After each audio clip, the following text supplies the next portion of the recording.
Hey, and welcome to episode 42 of Are You Mad at Me? I'm Vickie Morgan. 42. I'm Josh Morgan, and I'm 42. Oh, twinsies. What do you think of that? Oh, I love it. The podcast, 42 episodes old. Josh, 42 years. Almost 43. 42 and a half, basically. I mean, almost Christmas. Got a birthday right around the corner. Yeah. It's almost Christmas. This little hair on your microphone was bothering me all the last episode, and I'm yeah? taking it off now. All right. That's all. Okay.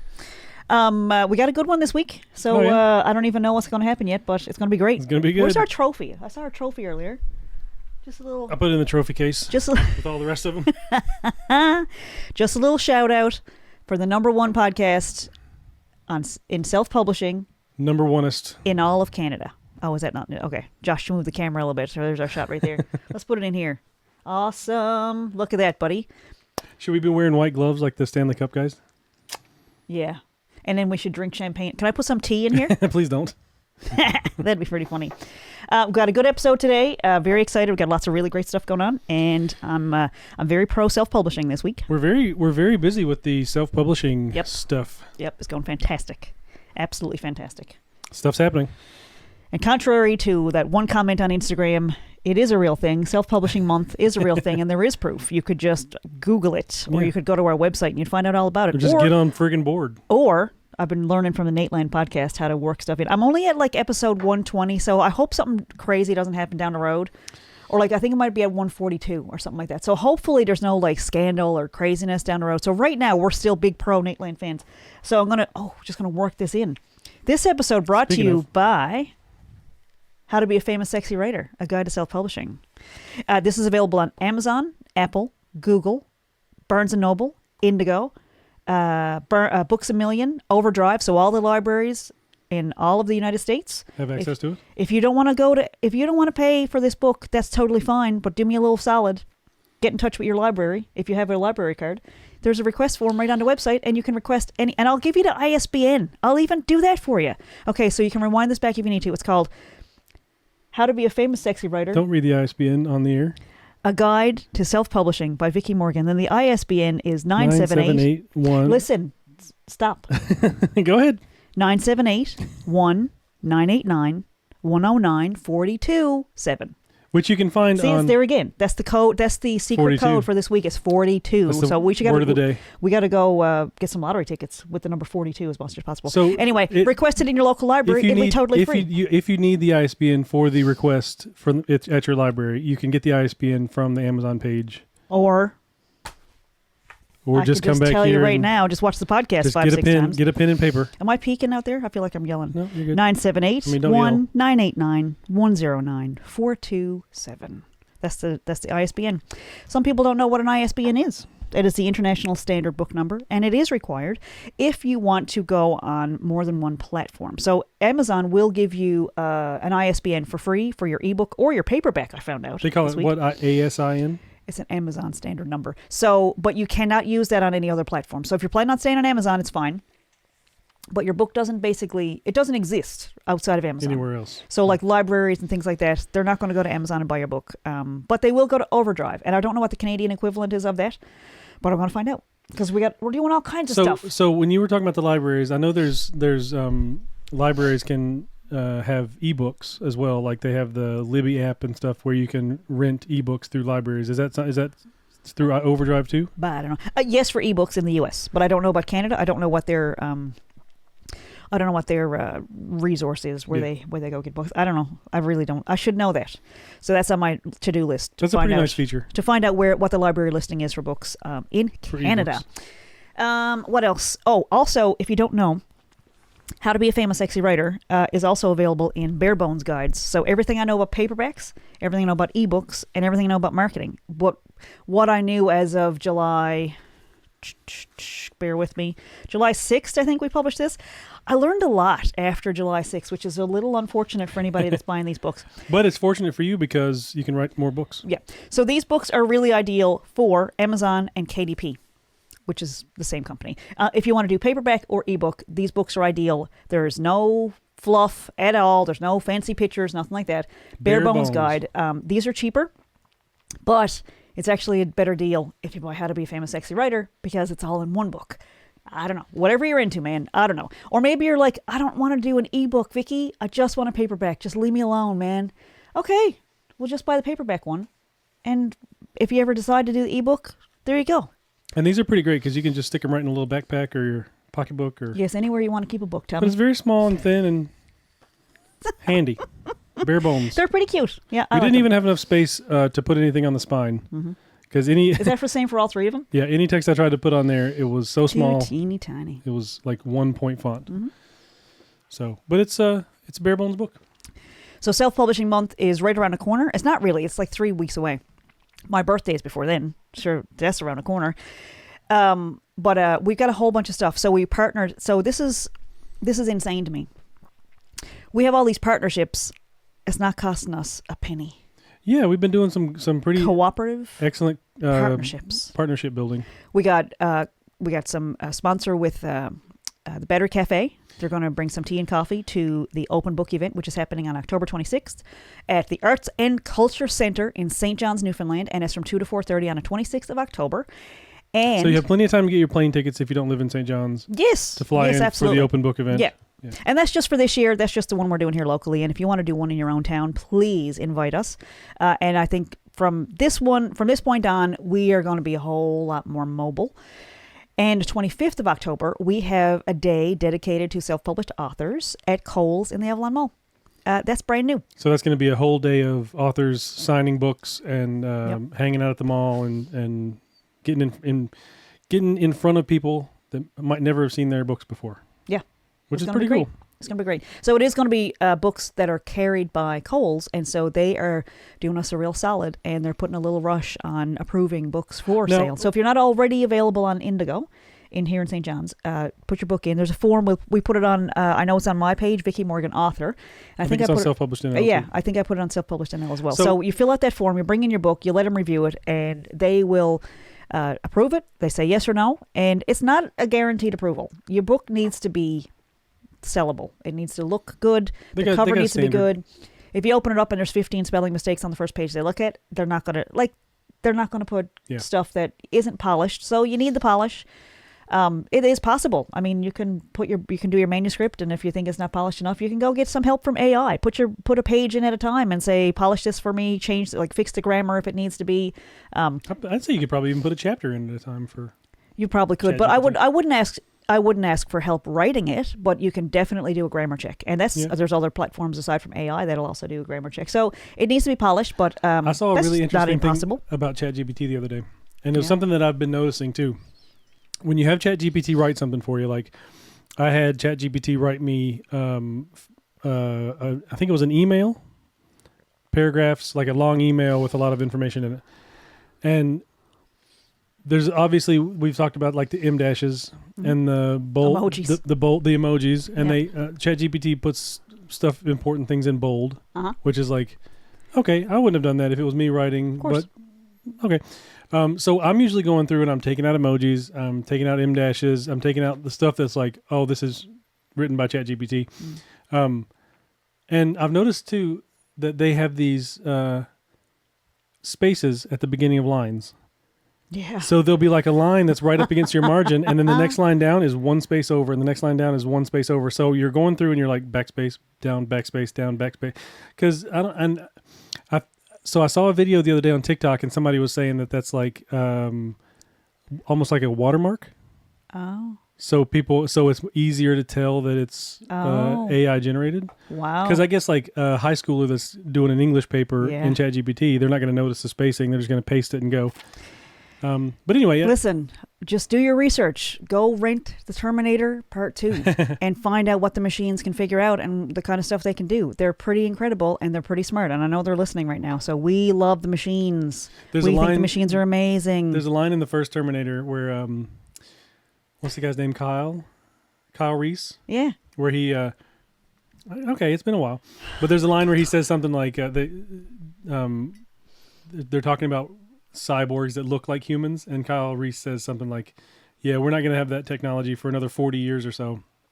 And that was 40 years ago this year that the movie came out. It was like 1985. Wait, so what year did it come out? What year would we have gotten?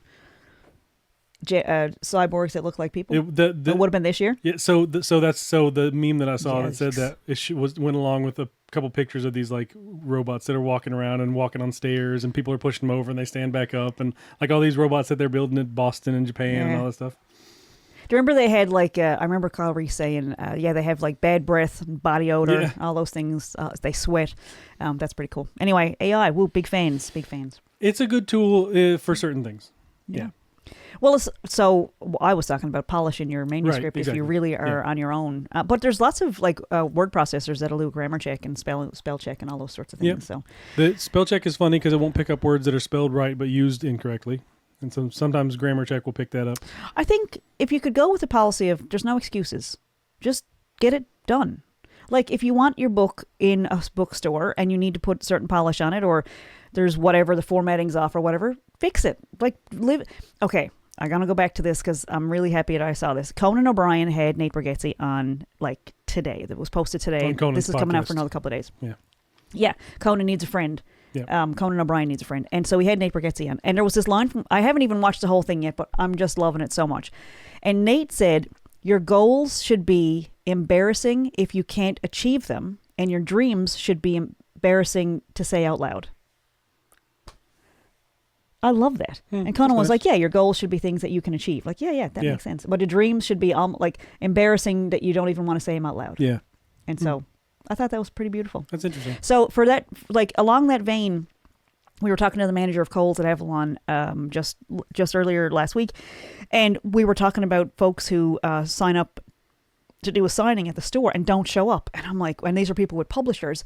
And I was like... She was saying she'd have to order a big stack of books for them, and then they wouldn't show up for whatever reason, and they have like 20 extra books for this person. I can't even grasp that. If I had a company out in front of me saying, can Vickie come do this signing? Right. And they'd order a bunch of my books.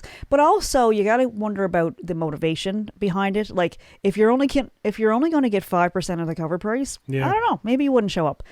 I suspect that the folks who were going to come out to Self-Published Day, who are getting 45% of their cover price from Kohl's, and the percentages all change based on the platform that you're on. Like if you put an ebook on, say, Etsy or Google or Apple, you're getting 90% of the cover price. Those are real numbers. Yep. And it's a digital file. It's not like it's not killing any trees. It's just going on somebody's Kindle or Nook or Kobo. Or their phone. Yeah. Like there's a whole lot of different, and that's solid money. Like that is a really good, once the work is done. It's certainly better than 5%. And you're paying off and I don't mean to get down on publishers, but I kind of do. So when we were in Kohl's the other day, you were talking about doing self-published signing day at Kohl's. We went through there the other day and we were looking at the local, they have a local section, which they're really big. The two Kohl's and the chapters here are really big on local authors. And, so I was going through the local authors looking for self-published local authors just to see who's around, get some names and stuff. And there's a lot. There's like there's a lot of people in Kohl's and chapters that have self-published their books, like you, Tina Madigan, Mike Boyle, like the people that we know. Yep. And then there was a handful of people that I'd never heard of. And a bunch new that are putting their books in for approval. Yeah, we've heard Terry Bursey just got approved a couple of days ago. So there's a bunch. It's going to be. I'm excited to meet all these authors. The Kohl's in the Avalon Mall.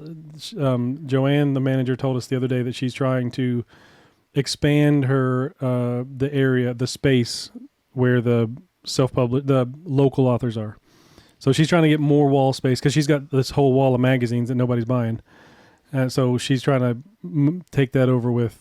Good to know. Local authors, which is great. That's good local information. That means there's going to be more space for more authors, more books from people like you. And we found out that Kohl's in the Avalon Mall is the number one indie Canadian content local author. They have the highest sales of all of Canada. Yeah. It was pretty impressive, and I wouldn't have thought Newfoundland would be that big in numbers like that because we've got a pretty small population. I think the only one smaller than us is PEI.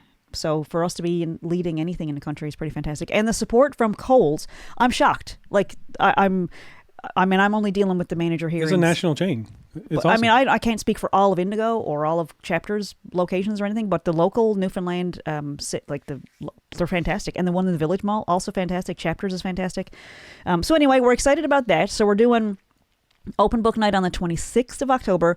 We're doing a day dedicated to self-published authors at Kohl's in the Avalon Mall on October 25th. And we have workshops. I can't recall the dates right offhand. The 11th and the 21st. Perfect. We're doing boot camps at the A.C. Hunter Library in St. John's, which is, attached to the Arts and Culture Center, but a separate entity. It's just a provincial branch of... And they have an awesome little community room on the beautiful. bottom floor you go through the kids library, the children's library, go through all the comic books and kids books and all that stuff, and there's a community room in there with a TV and a computer and awesome. Whiteboards and big tables and chairs Yep.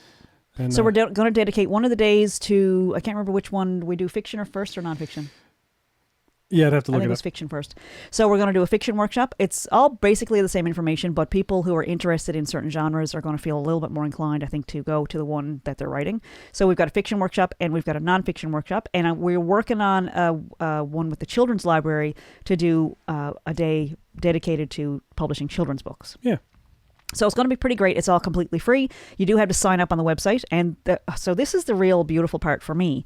We're going to be listed on the Arts and Culture Center website as an event. So for the open book, it's going to be on the Arts and Culture Center website. The workshops are going to show up on the A.C. Hunter Library website, and there'll be links to and RSVP Kohl's. And Kohl's is going to be advertising the event at their location. So this is all based on partnerships. So if you're wherever you're listening to this, whether you're out in Portugal Cove with a beehive or whether you're in Clarksville, our weekly shout Tennessee. out to Blaine and no, Nancy. But it's like, these are possible. I mean, if we can do it, it's possible. It's like, and it doesn't need to be a great big budget or anything else. It really is the power of, I don't know what you'd call it, a good idea. I think marketing goes a long way, because I got in touch with Rob, the owner of the Battery Cafe, and said, we're doing this free event, and it's a community event, and it's going to benefit the community, and it's going to be and he loves music and creatives and like all that stuff. So he was like, yeah, let's make it happen. So he's providing coffee and tea for the event. Mm-hmm. So we don't have to worry about at the book launch that your last book launch, mm-hmm. we had tea and coffee and stuff, and it was just a lot of stuff to bring. And especially now that we don't have a car, it's like, it's so it's pretty great. What I was going to say was it benefits them, because we're going to be talking, we're going to be tagging them, we're going to be thanking them and all that stuff. I think there's a lot of organizations that are like, oh my God, we get bombarded with donation requests and all that stuff. But then there's a whole lot of other organizations that are so interested in doing things that benefit the community that just find them. Just don't waste your time on folks that, like, okay, you are bombarded. That's fantastic. I'm glad you're so detached from the community that it's a burden. But there's other folks that are like, yeah, we'll get involved. I mean, and the folks that are doing stuff for us just as a partnership, it's just a co-production. And I'm just very thrilled with how big it is this year and how many, their list is packed, solid. We'll fit you in. If you're just coming to it late, that's great, but it's packed. We've got a lot of writers. It is packed. Yeah. And of course, we're also working on some podcast episodes where we are talking to self-published authors. And I think right now I've got 23 interviews coming down the pipe to schedule and complete. But it's not just for Self-Publishing Month. It's going forward. We want to highlight self-published authors, and on the Self-Published NL page, they do like a little profile with a picture of the writer and a link to their book. I found out just the very first name. I started doing the research, just went into the responses just this past week. And the very first name on the list, I went and did my research, looked him up on Facebook and Instagram, Amazon links and where his book is and all that stuff. And one of the things I noticed on his Facebook page was there was a little Shop Now button. Oh, yeah.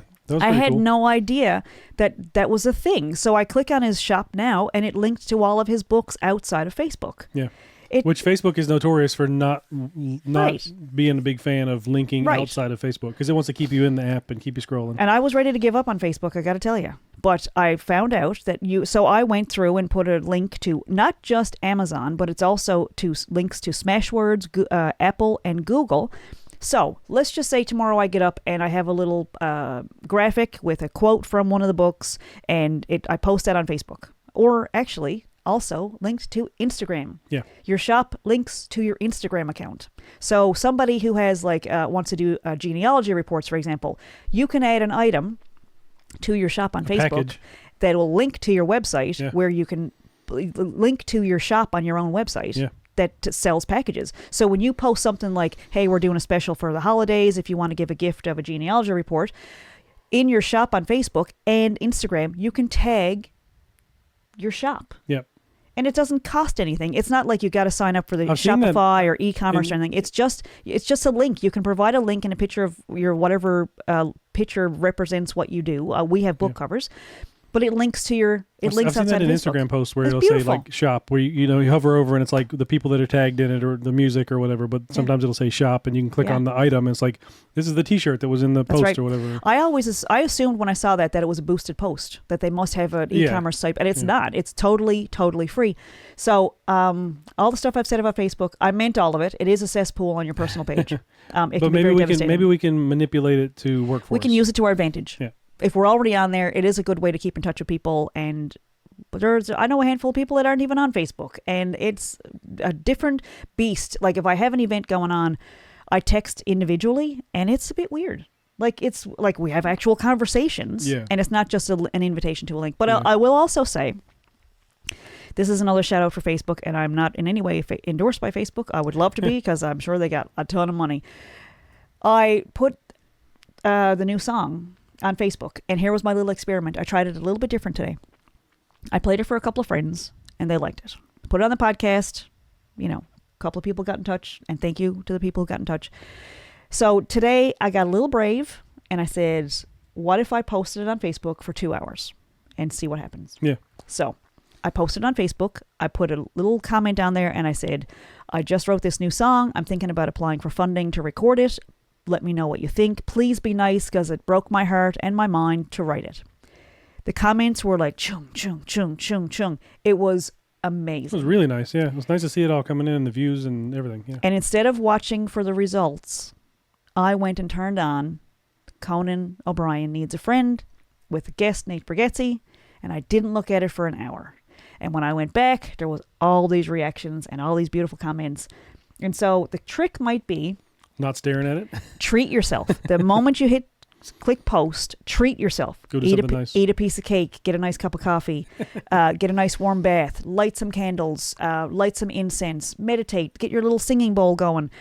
Do something for yourself and leave it alone. That's my advice that I learned this week. Leave it alone. Now, you might come back to crickets, but the agony of watching it to see if there's any reactions is brutal. So this week, I can say I did have a very good experience where the reactions were great and plentiful, and that I think is going to be my list. The list that people keep at the door for events, where there's always going to be like, these are my friends and that get in for free.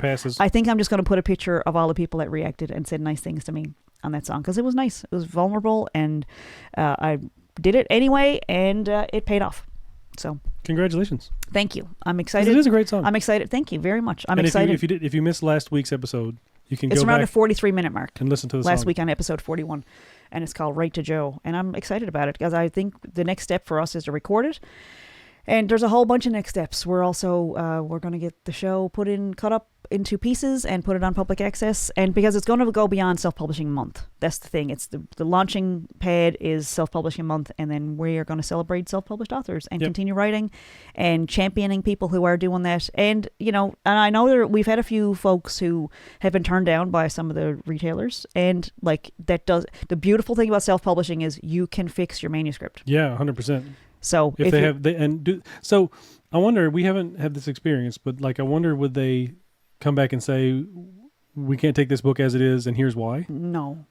I mean, they give you feedback, have to I'm give you some sure. feedback. I don't know. There's something that you can go I know and fix. the one place that turned me down told me my book wasn't Newfoundland enough, and there's not much. I don't know how to put more Newfoundland in me. It was a Newfoundlander story written, whatever. But anyway, I'm taking that to my grave. I'm very spiteful about You've that. become a very successful author despite that small interaction.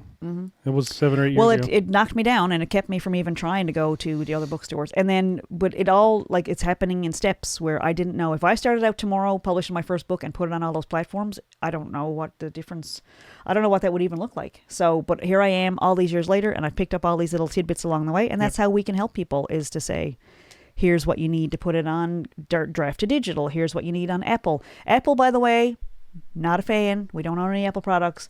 The platform is not friendly if you don't have an Apple device, but there's a workaround where you can put it on Draft to Digital, and there's your book. So if that's someone, I guess I'm responding to the person who said they listened to an episode and we didn't do anything about self-publishing. So there you go. That's your nugget. And if you're listening for a Nate Land shout out, I also have another Nate Land story that I wanted to address. But I was just going to say really quick that about the Apple thing, you can go online and rent a Mac. There's virtual Macs that you can go online and rent. So basically you pay like $1 for an hour or whatever it is, and you can go log into a Mac server somewhere, and you'll have access to all of Apple Books and Apple, like all the Apple programs from your Windows machine. It's possible. I couldn't figure it out. It's just you might as well tell me, Vickie, you got to get a blood test, and here's a 6-week course in phlebotomy you can take, and you could draw your own blood. You can start your own lab. It's kind of a stretch if you're not a little bit of a nerd already. I didn't. It wasn't for me. Yeah. And I might be advanced age or something, but it was.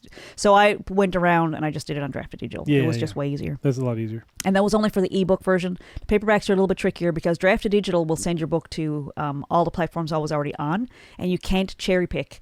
For the paperbacks on Draft to Digital, you cannot tell them which places to put it. It goes to all or nothing. Yeah. And it's kind of problematic if you have your book listed twice on Barnes & Noble and Apple and Amazon and all those things. So, but with the eBooks, you can actually click on which platforms you want it to go to. And again, eBooks, what you make on an ebook is way, like the percentage of the cover price is awesome. Yeah. So big fan of that. What else? You were ready to say something about right. Nate. So this past week, this crazy thing happened. A guy from your hometown. You've never met John Reap, right? When I was in high school, I grew up in. I lived for a while in a town called Hickory, North Carolina, and there was nobody from Hickory. So when I was in high school, there was those Dodge commercials where the guy pulled up next to a new Dodge truck and goes, "Is that a Hemi?" That guy in those commercials' name was John Reap, and he was a comedian. And he was from Hickory, so it was like, oh, there's a guy from Hickory that's on TV. Mm-hmm. So you didn't know him? I didn't know him at all. He ended up going to Last Comic Standing and winning, I think. And he was like he became a Southern conservative kind of comedian in that world of Southern comedy. So just this past week, there's this big scandal where he was arrested for third-degree child exploitation charges. And so Josh spends a lot of time on Reddit and was telling me about these comments and stuff, and I went down the rabbit hole. And there was a whole lot of comments about, I hope Nate's going to distance himself from John and blah, blah, blah. Because he's been on the Nate Land podcast. He's been on 3 there or 4 times. Yeah. So has John Christ, and so has, I can't think of anyone else, but those were a couple of names that kind of popped up a lot on the Reddit forums. And there was a whole lot of people saying, I hope he's going to distance himself from this, and I hope he's going to comment. Like, I'm going to weigh in on this. When I tune into Nate Land, I don't want anything related to rape charges or sexual abuse or child abuse or anything else. That's a bit heavy for Nate I Land. love that it's lighthearted. Yeah. He's been on in the past. Like, I would like to think he's not going to be on in the future.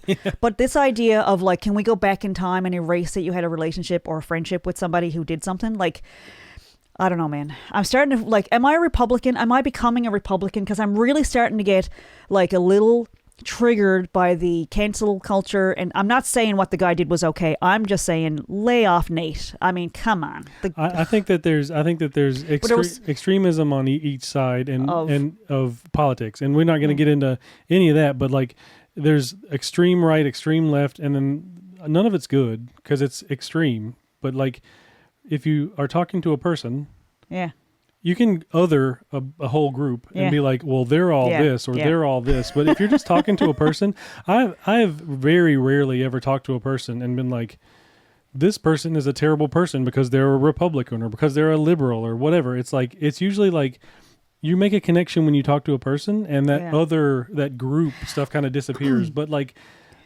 I'm just like You're othering people. othering, like Yeah. them. You know, that's. I think the closest I've ever come to dangerous. a political conversation is during the first administration for who's in power right now. I think there was a couple of times. Where somebody would go, I mean, he's not wrong all the time, or I kind of like his business policies, and like that's the extent. We didn't say who we voted for. We just moved on. But I'm starting to feel like with the things that have happened over the last couple of weeks, I'm starting to wonder. And of course, we're in Canada, so Republican, you might as well say you're a plant or a garden gnome. It's not relevant here, but that whole idea of like the government having too much control over your information and too much control over your life, like we're kind of leaning that way of like homeschooling, doing our own thing, you know, kind of independent. Like, I mean, I don't know. I'm just kind of surprised that it was like, oh my God, I think I might be turning into one. No, I think I don't know. I think that, but I think that might be why. It's because I'm so used to seeing the othering going on, and it's like you must be this. If you gotta align with this guy or this guy or this group or this group. Like it's one or the other, and it's not like, well, I'm just a person that wants to take care of my family and make art and be happy and you know feel good, and it's like I think I'm attracted to happy people. I think that's my vibe. I want to be around happy people. I want to be a happy person, and whatever stripes, whatever floats your boat, happy, because most people who are happy are not that interested in hurting other people. And I think that's kind of my vibe. Like whatever stripes or whatever affiliations or whatever, I think it's like nice people kind of shine through. Yeah. And it's, who cares about the rest of it? But I will say once again, please don't put any, like, I don't want to go on Nate Land and hear about someone got whatever this thing. Like, I like that the podcast doesn't get into that stuff, and I think I love it. At least at the very from the beginning, and so far what we've watched of the podcast, it's been very benign, very silly, self-proclaimed. Like we're just idiots. We don't know. Like you're not going there to. It's not CNN or Fox. You're not going to learn about politics. You're not going to like hear a debate or anything really. You're going to hear 3 or 4 guys talking about things they think they know about, and they have no clue, and they're like, oh, you know, it's just it's just silly and lighthearted. I tell you, I loved Greg Warren on there. What I learned about Jif peanut butter and Pringles and Tide and all that stuff, he was so funny. Yeah. Oh my God, he's amazing. He opened up for Leanne Morgan in a giant arena the other day. Yeah? Yeah, I mean, he took hilarious. A picture from up in the balcony, and there was, looked like thousands of people. Leanne Morgan, not a relative, but man, I wish she was. And I'm taking inspiration from this woman who is in her 60s, who is doing it. She is doing it with that. She doesn't hide any cellulite. She loves like having her face. She loves the makeup and hair stuff, and she's on a Netflix show. She's in movies. She's doing comedy, and she didn't start when she was 20. She said she developed her stuff when she was like selling Tupperware to little old ladies, and that was her. She was working on her set, so it's very inspiring to see people, happy, nice people, doing good things. And so whatever. Anyway, I'm really itching to get to the States. Yeah, so we got good stuff happening here. Self Publishing Month's going great. What else? You were going to talk about some politics stuff. What's that? You said you were some local politics. Oh. You don't have to. I think we're pretty safe that these people are not going to be watching our podcast. There's a municipal election happening soon in St. John's. So I had this experience that's kind of comical to me.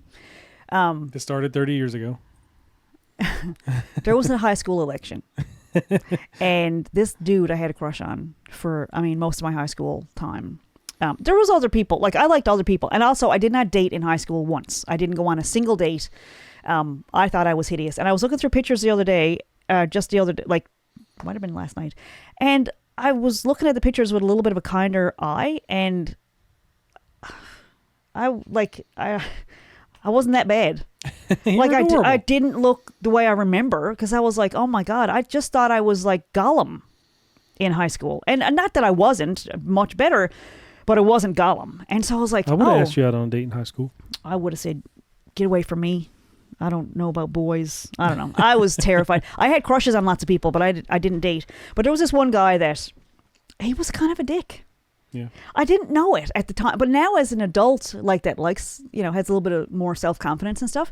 Like, he was at the reunion, he's kind of a dick. Like, he had the exact same personality, the same way of talking to people and like looking through them and pretending he was whatever. Like, he gets distracted by birds or whatever. But anyway, he was running for council. And this would have been our, what do you call grade 11? in your terms? Junior year. For American listeners. So in junior year, there was an election. And so this guy that I had a crush on invited me to help out with his campaign. And I was more than happy to do it. By then, I had basically moved on. We had been in band together and stuff. And like I had lots of interactions with him, but it was just like, this is never going to happen. But it was this little piece of me that was like, ooh, I get to go to his house. Like, because his parents were, they were okay. They did okay. And so they had this big crowd of us over to their house to be making posters and coloring banners and all this stuff. For the school for the election. For the election campaign. And so I took it as this great opportunity to go over to this guy's house, and he was running with this other person, and so I put my support behind. But I had this locker mate, and I talked about him a couple of weeks ago. I had this locker mate who was also running for student council, and I can't tell you how different they were, night and day. Like, jerk that knew I had a crush on him and made fun of me to his friends, and just was an arrogant human being and did not grow out of it. And then there was this other guy that was next to like we had lockers next to each other, and we would talk about music, and we would talk about our families and the things we like doing, and I just confided in him and he confided in me, and we were just really, really good friends. And I didn't this is so stupid. Anyway, I put my support behind the wrong candidate, is what I'm saying. And I was like, but he might notice me, and, you know, I always had a crush on him, and I get to go to his house and whatever. And somewhere in my brain, I guess I thought maybe we'll be friends when he's on council. Like, maybe he'll, I don't know, include me or be nicer to me if I help him. And looking back, I'm so glad he didn't win, because, ugh, like, when people like that get a little bit of power, because I found out later in life, have I already told this on the podcast? I don't think so. Later in life, I was on the St. John's Maple Leafs Foundation board. And so there was the St. John's Maple Leafs, and then they had this charitable arm that handled like charitable donations and fundraisers and things like that. So if somebody came in and wanted to build, I think they built Daffodil Place after I left, but like an organization that was doing good stuff in the community, they could apply for like $5,000 or $10,000. It was all based on the 50-50 sales at the games. So I'm on the foundation board, and this guy who I kept in touch with because I didn't know any better, he was doing graphic video work. Yeah. And so I was tasked with, and I volunteered to do it because I had this friend who was, who did this kind of work, and he had just started doing it. He hadn't been at it a long time. So I went out to find someone to do these videos to put up on the scoreboard during the games that would say the Leafs Foundation supports blah, blah, blah. The Leafs Foundation, and we would have the graphic fly in. I mean, I knew what I wanted. I could describe what I wanted to see on the screen. I just didn't have the skills to do it back then. So I go to this guy and I said, look, we got this contract is like, I think it might have been, I'm going to say $2,000 or something like that. So the job was... This was like early 2000s? Yeah. Good question. Yeah. Yes. Yeah. I don't remember. Whenever the Leafs were here. So, I graduated in 95, and this was somewhere between then and now. So the job was... The graphic was to say the Leafs Foundation this year is supporting these charities. And so I wanted to do 10 clips because there was 10 different charities. And it was supposed to be every charity was going to get their own clip, their own 15 seconds on the board, right? Yep. And tonight we're supporting whatever. I don't even want to say names of charities. But it was supposed to be like, this is where your money's going tonight for the 50-50. And so someone that liked that charity would probably go buy more 50-50. So what he came back with was... all 10 video. With like all the things, and they were up for 2 seconds, and I was like, that's not what I asked you for. And he was like, every time I go to render a video, I didn't know what that language meant back then, but he said, I got this computer in the back room. This is really ironic because you ended up doing videos for the scoreboard at a hockey game, and when we lived in Portland. For the Portland Pirates. You were doing a bunch graphic, of them. videos. Yeah. But he had me convinced that he had a computer in the back room that was basically the size of something you'd see on Star Trek. And he said, every time I go to render a video, and he was using language to, throw me off the scent, but he was like, it sounds like the thing's going to catch on fire because there's like all these wheels and whirs and blah, blah, blah, blah, blah. And, you don't know what goes into it. And I was like, I can't go back to the foundation with one video. I told him I was going to get 10. I told him I knew a guy, and So I get back to the next meeting, and I'm humiliated. Like, I'm telling the board, like, I'm so sorry. There was no way to coerce it or coax it or charm it out of him. He refused to do any extra videos. He gave us one video, and everybody was sitting there going, okay. So they voted because he submitted an invoice to get paid. Yeah. And they voted to just pay him. And I go to I went to the administration and I was like, guys, what is going on? Like the head, the marketing guy or whatever, his name was Chris Schwartz. And so I go to Chris and I said, I can't believe that the foundation just voted to pay this guy. Like, he didn't do the work. And Chris goes, Vickie, how well do you know this guy? And I said, I mean, pretty well. I mean, I've been in love with him since grade 9, so probably pretty well. And he goes, and you're friends? And I went, yeah. Why would you ask me that? And he said, because he called me. And he said, Chris, listen, Vickie doesn't know what she's talking about. She doesn't have a marketing degree like us. She doesn't even have a degree. This is what this guy did behind my back after I got him in with the Leafs board, with the Leafs, because he wasn't working with the Leafs up until then. And then he did start working with them after that. But this is what this guy, who I got a job with the Leafs, like I brought him a gig. And this is what he did. He called behind my back and brought up that I didn't have a degree like they did. And so this guy with the Leafs was like, you know this guy? Like, you actually recommended him? And I went, I had no idea. Not anymore. But the story should have ended there, but it didn't. I've stayed in touch with him all these years. And it wasn't until the reunion that I look at him going, you're a jerk. You're a jerk. Like, even at the reunion, so we had this little exchange where this other guy came up and told me that I was cute or something. And I was like, and he goes, I always thought you were cute. And I was like, why didn't you say anything in high school? And this guy was standing next to me and just makes this crass joke about whatever and buckles over laughing. I'm like, did you just make fun of my appearance? You old, fat, balding piece of shit. We got to cut this part out. But because he didn't age well. Nah.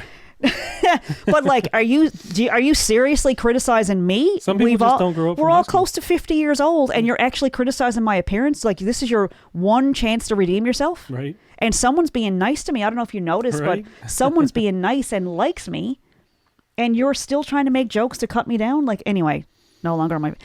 Anyway, I think it's very funny that, like, I do.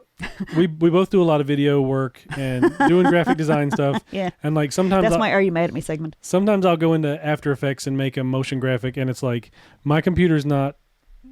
It's a little old. Like it's getting about time to get a new computer for doing heavy stuff like After Effects. Yeah, the fan cuts in sometimes. It's I mean it's like it's turtle sometimes. So it what's that mean? It just sticks its head out and goes back in. No, that's turtle. That's turtle. That's a bathroom thing. No, it just goes really slow sometimes. That's a different thing. That's a different thing. It's not turtle head. No.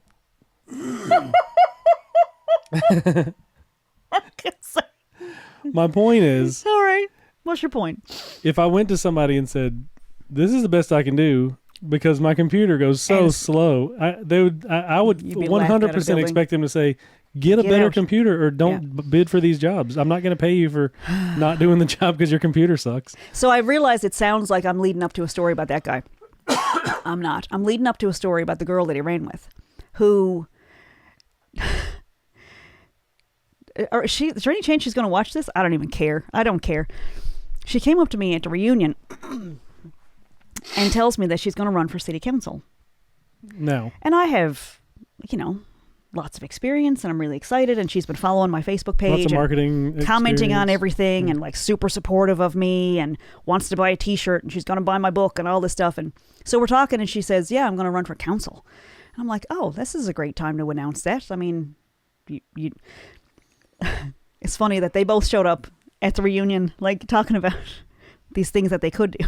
Like, some of us have done it already. Like, some of us are happy with the lives we've led, but whatever. Way to take over the spotlight and announce that you're running for council. But in the conversation, I said, be more than happy to nominate you. I'll help with your campaign. Like, I'd love to be on your team. We've got a video production company. I can help with campaign ideas and things like this. Is really great. And she was like, "Oh, that's so fantastic." So a few minutes later, I go upstairs and she starts campaigning, and she's all of a sudden talking to all these other people and asking if they'd vote for her. And I was like, "Oh, that seems a bit weird, but whatever." Didn't think anything of it. So the time comes for nomination, and I get in touch and I go, "Hey, do you still need a hand? Like, I'm happy to nominate you and happy to help you with the campaign and be on the team, right? Like, as an educated, experienced adult, offering your help, which these are usually and expertise jobs. And professional advice and services." Yeah. She brushed me off and said, "Oh, yeah, I'm going to be doing a ceremony next week." Mm-hmm. And I was like, "You're what?" Like, okay. So, see this big picture with all these really rich, really famous, really successful people in the city.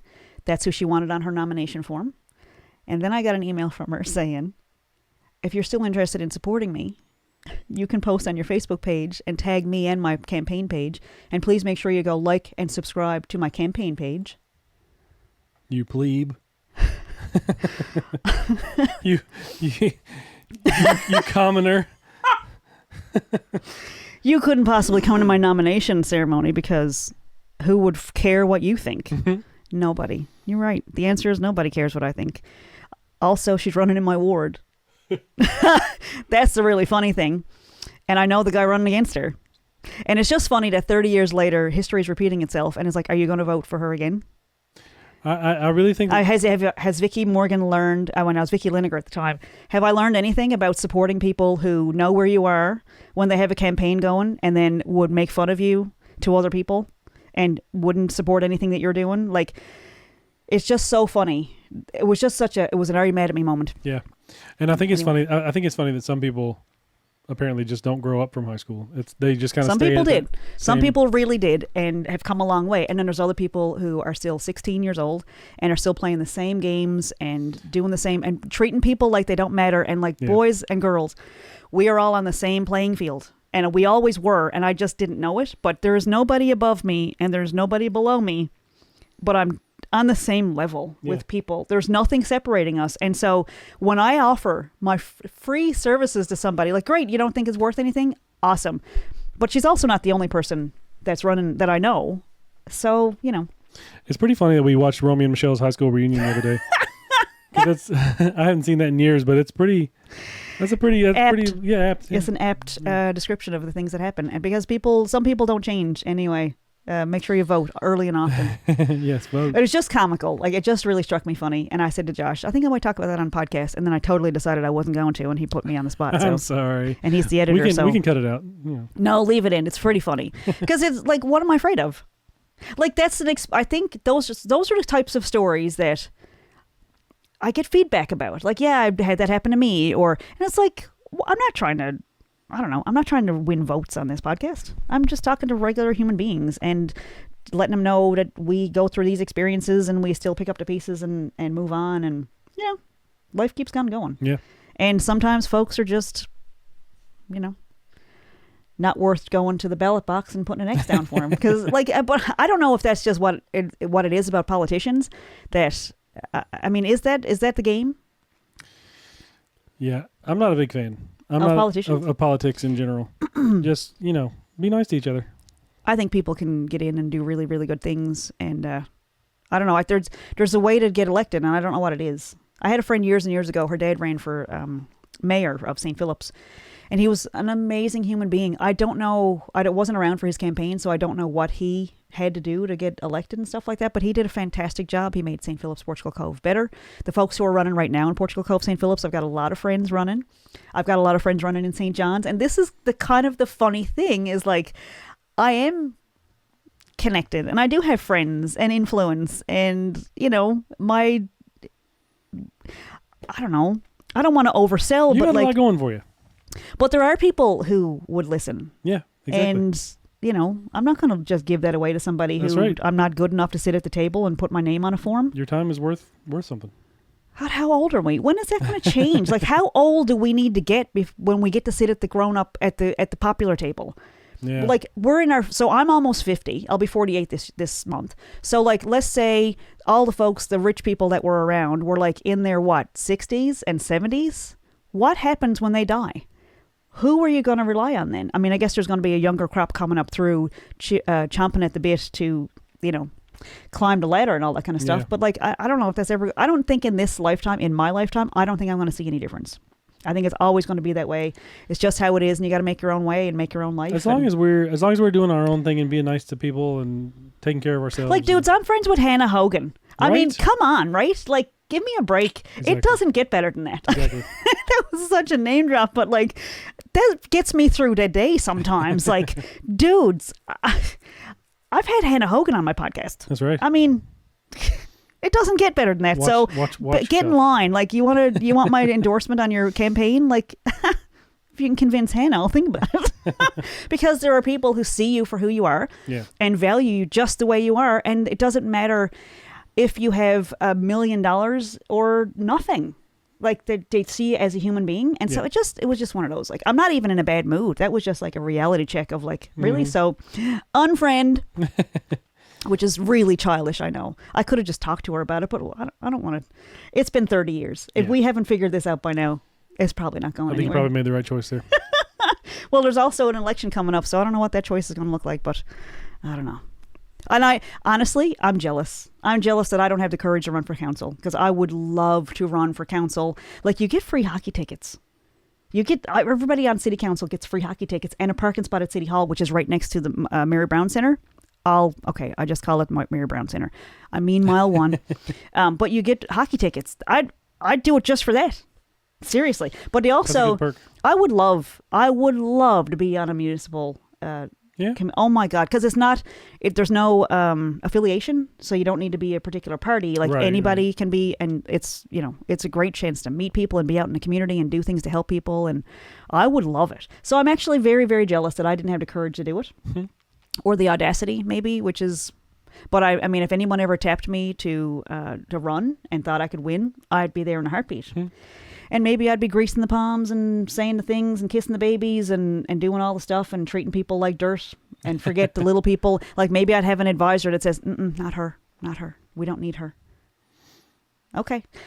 Message received. Yeah. I will not grace you with my presence. I won't bother you. My presence is the present. And that sounds really arrogant, but I don't care. Yeah. Like, this has been these past 42 episodes. Every week I get a little bit closer to actually liking myself. Good. That's where you should be. And of course, doing creative work is a very vulnerable, what do you call it? Journey. And it's sharing your stuff with people. And it's really like, that's how you find out.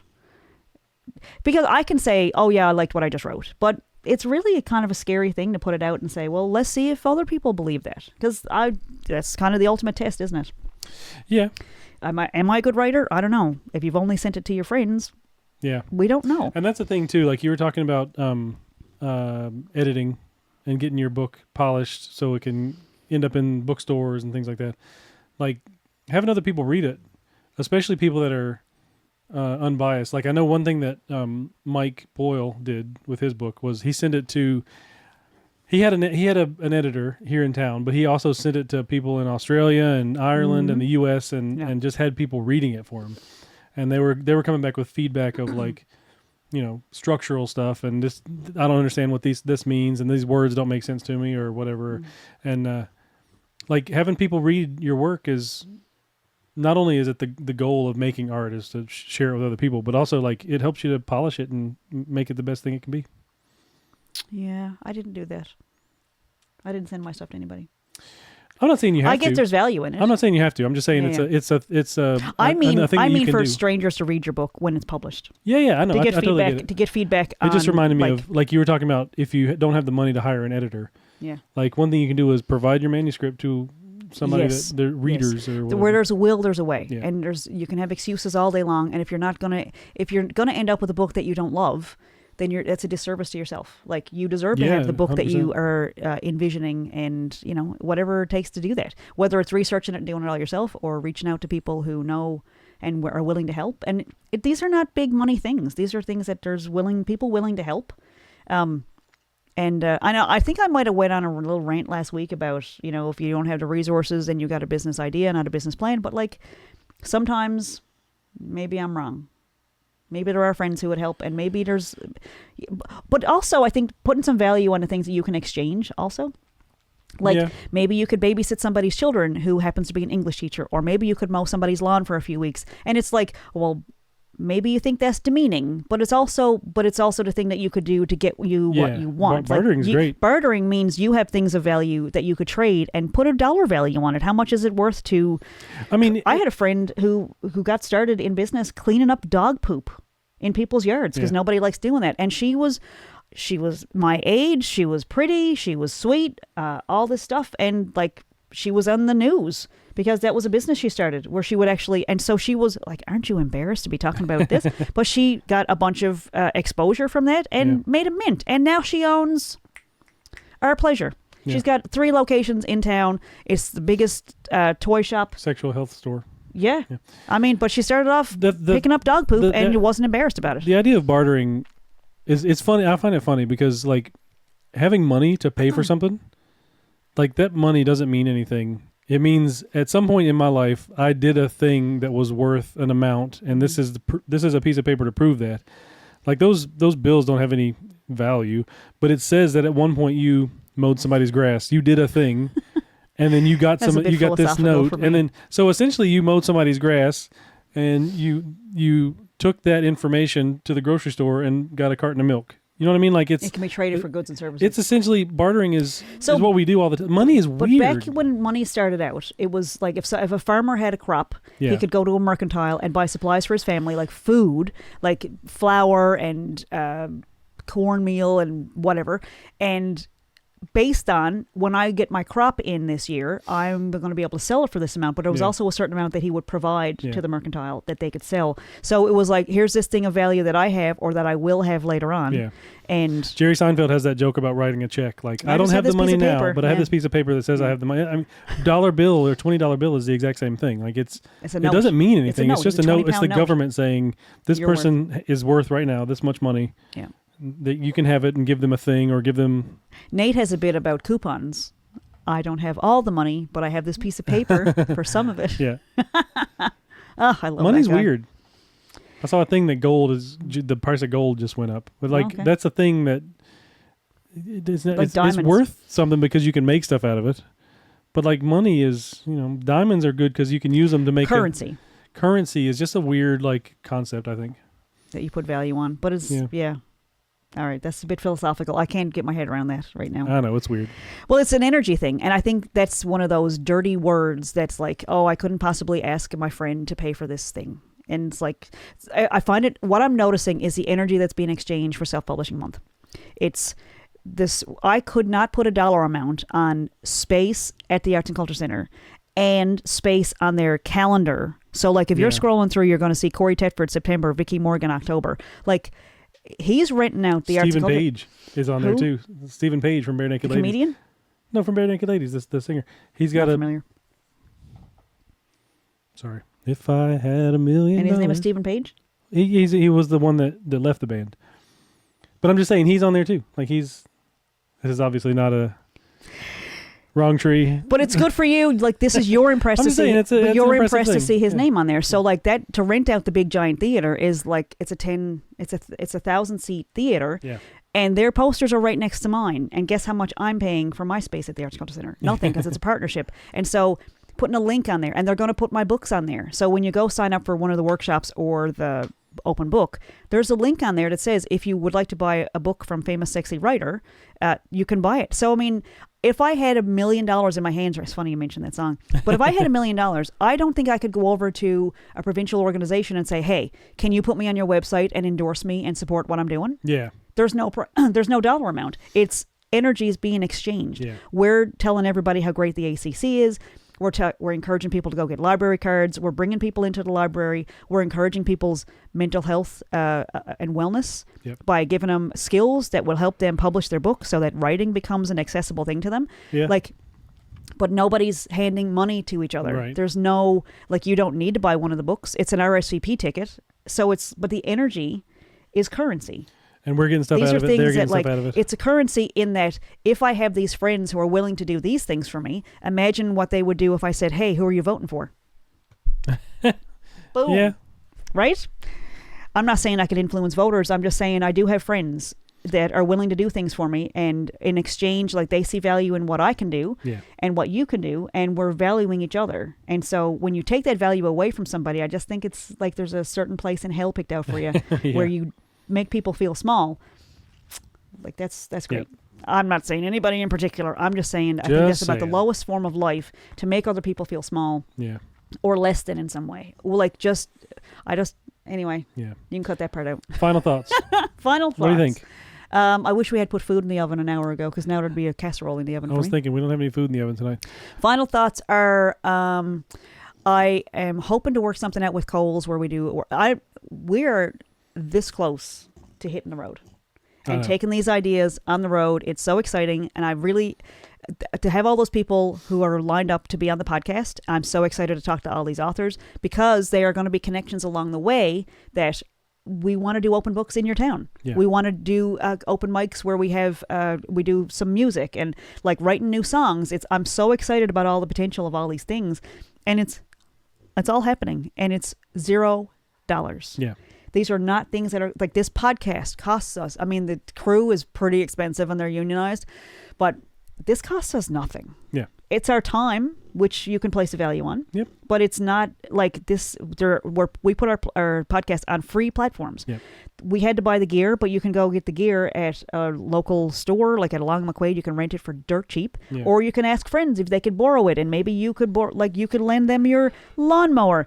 But the exchange of energy is really the thing. And so when you write a book and tell your story, you're exchanging, that's a service to the universe, that you're sharing your story, because there's going to be someone out there, I can guarantee it. There are people out there who are going to, their lives are going to be better because of your story. Yeah. And that's a kind of a beautiful thing to think about. Like, we all have something to share. And so I'm working on something with Coles where we'll do a workshop over there where you'll be given a journal and a nice pen. Yeah. And I encourage you, wherever you're listening, go to a local bookstore. Talk about writing. Buy these little guides. I'll tell you one thing this book is good for is by the end of How to Be a Famous Sexy Writer, you'll know how to format books. Yeah. You'll know how to upload them to KDP. And maybe it's not your own books. Maybe you do it for other people. Yeah. Because that's a service. So maybe go offer a workshop at a bookshop, and they have a budget.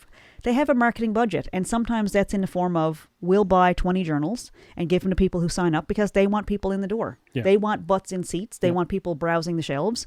And if you can bring people in, that's what you have to offer. Yeah. Or maybe your story is what you have to offer. But there's a lot of value in people. And I think it grows exponentially when we're kind to each other and nice to each other. And just imagine if that interaction had gone differently, and if she had, treated me like a human and valued what I was offering, imagine how the tone of what I would have said about her would have changed. 100%. I can be bought. It's with energy, it's with respect and human decency. Yep. But the other side of it goes, she's kind of a loose cannon. She's going to talk about this on the podcast probably. Yeah, it's called Are You Mad at Me? It's not like I hid it. Anyway, what are your final thoughts, Josh Morgan? I think that people should check out Self Published NL on Facebook and Instagram. And if you're in town, come to our workshops. They're free. Come to our open book event. It's free. There's going to be coffee and tea. Come out to the Avalon Mall on the 25th of October and see some local authors that could really use some new fans and support, and they love sharing their work. And just let's I think this self-publishing month this year is already twice as big as last year. And so if it keeps growing like this, we're going to need some staff. And we had a really successful time last year, and we had free space at the Black Sheep with Don Meyer. He was fantastic. And it's like these kindnesses are not, they mean a lot. Yeah. They really, really mean a lot to us, and we appreciate it, and we appreciate everybody listening every week and tuning in and subscribing and leaving comments and sending us little sweet notes after they hear an episode. And thank you for the kind words. Brian Cole, I'm talking directly to you. Thanks for listening every week. And it matters. This makes us feel so good. And then we're, that fills our cup. And then we're able to do nice things for other people. And it's all like, this also exists in the world the way it is right now. These kindnesses still happen. It might not be flashing across the bottom of the screen on CNN, but these kindnesses are happening, and they're making people's lives better. And then we're kinder to our own children, and the children are being nice to their friends, and it's like it all feeds. And we're being nice to our dogs, and dogs are wagging their tail and making people smile when we're out for walking around the neighborhood. And it's just a good stuff. There's a lot of good stuff. There's lots of bad stuff, no question, but there's also really a lot of good stuff going on that, keep on going. Keep writing. Pick up a pen, buy a nice notebook, go into the dollar store, buy a $2 notebook, start writing your stuff down. It's therapeutic, it matters, your voice matters, and even if it's just a journal to keep your thoughts in a place, because there's more room on the outside, keep writing is my final thought for this week. This is episode 42 of Are You Mad at Me? I'm Vickie Morgan. And I'm Josh Morgan. Thank you, as always, for listening, and we will see you next week. See ya.